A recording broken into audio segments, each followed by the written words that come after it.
Hi, welcome to the Diva Docs. We have with us me, Elisa O'Keefe-Smith, we've got Dr. Tina Scott, and we've got Dr. Zakia Robbins, and we are here today to talk with the gorgeous Sheena Phinisee, and we are talking about what she has endured as the mother of a beautiful daughter who was a liver transplant patient. With any special needs child, there is always that stigma of the overhead that it costs to take care of a child with special needs. And in our situation, my daughter was born perfectly healthy, but she was exposed to an antibiotic through my breast milk that led to a drug-induced hepatitis. And the hepatitis was so severe that she could not recover or heal from it. And it later led to her needing a liver transplant. Wow. And the initial signs of the first transplant were very promising, but about 5 or 6 months into that transplant, it started to show signs of rejection and failure. Wow. So she was listed for a second one. These are just a few of the things that she's faced. These are the major things. Outside of the major surgeries that she's had hundreds of subsequent surgeries and thousands of hospital stays. So for us, just in the short 6 years that she's been with us, it's been over $2 million in medical expenses alone, just in 6 years.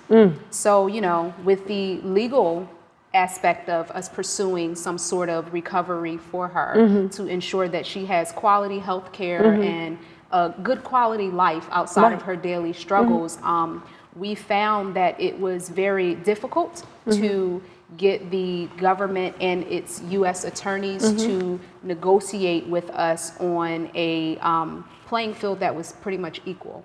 What ended up happening was we were offered a deal that looked promising, but a lot of information was withheld from us, from our attorneys. So when we accepted the deal, we had no idea there was this huge lien against the monies that were recouped.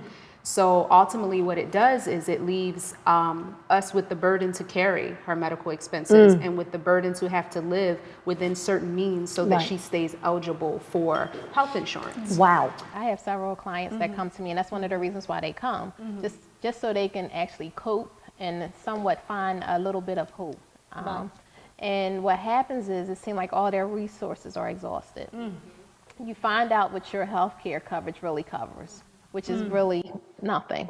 Right. So trying to figure out how can they actually stay connected, still function, provide love and support for their child that's struggling, it actually impacts the family dynamics. Because if the family loses hope, it's kind of hard to instill hope and place that in the child. But it's funny, when the child is struggling, us as parents, us as adults, we tend to we get more emotional, where the child is more thriving, is still doing a lot of the same things as if nothing is going on.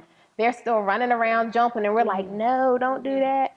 But the parents come to me for support. How can I just keep going? Because I've lost hope. I lost faith in God. Where is he? And they recite scriptures that he said he will never leave us or forsake us, but they feel like they're all left alone.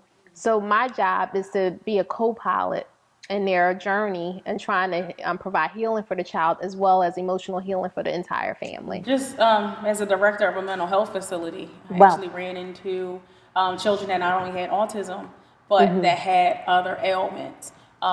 You know, not as traumatic as, you know, not taken away from them, but not as far as liver transplants or anything like that. But we've had people with, you know, colostomy bags and, you know, the children and, you know, trying to help the parents cope And you know, like you said, Dr. Tina, the kids, they do learn to thrive.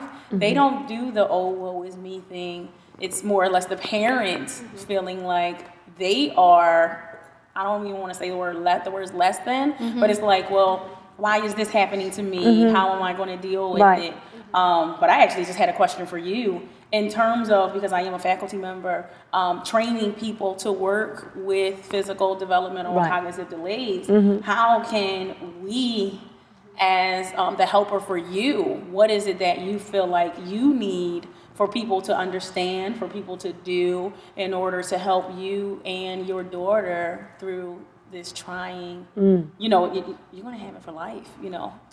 How can we help you? Well, how the help is needed is in ways of spreading the word and raising awareness and actually bringing these resources into facilities to make people more aware about it, because transplantation is actually a lot more common than people think. So for me and for other families like us, the help comes in people being aware and also being more supportive within the family structures with taking on the responsibility and the care of the child, because it's harder to find childcare when you have a child that is on frequent medications. So childcare programs that accommodate to children with transplants. There are some daycare centers out there that are specialized, but it's few and far in between. There needs to be more. And I want you to talk a little bit about the book that she's writing. Absolutely. After Assiah's second transplant, with our mission, with our organization about raising awareness, we started partnering with other organizations and hospitals to kind of put the message out there about what Assiah has been through and to encourage other families that there is hope. You know, sometimes it may be dark in the beginning of the tunnel, but there is always that light at the end. So we started working on a book, and the book is geared towards children that are about ages 1 to about 8 years old. And the content of the book basically describes to children how the transplantation process works, but in a kid-friendly way, where you're able to explain it in terms and in playful language where children can accept and embrace what's going on with them in their bodies during difficult times. And what we found was there are really no books out there like this. And Assiah was very excited to share her story because she's very proud of what she's been through. I've always instilled in her to be very accepting of her body, her image, and her capabilities. Because while you may, as the state put it, be disabled, you are not disabled up here. And you can use this to empower everyone else around you. So the book project is our new baby. And we are in the works of, you know, producing the illustrations, and we hope to have the project done by this April for Donate Life Month. So, that's awesome. So if you want to tell us about the Kickstarter campaign for Assiah. Yes. The Kickstarter campaign, we shot a video for the book, and basically what we want to do is for people who make donations, we want to make an experience out of the book. So of course, the larger the donation, the more we're able to do with the experience in the book. And I had to dig and find and search for social networks. And then when I did, sharing that information across families from different experiences, medications to try, all of these different things that I thought my daughter was just experiencing alone, what I found was that there are thousands of families out there. When Assiah had the liver transplant, how did your friends and family react? Everyone was gravely concerned. Everyone was at the hospital. But when it started to become, after a month, 2 months, 3 months passed, and it started to become a chronic situation, I started to feel like my family and my friends were viewing me as if I was exaggerating our situation. And it was, every time you turn around, you're taking her to the hospital.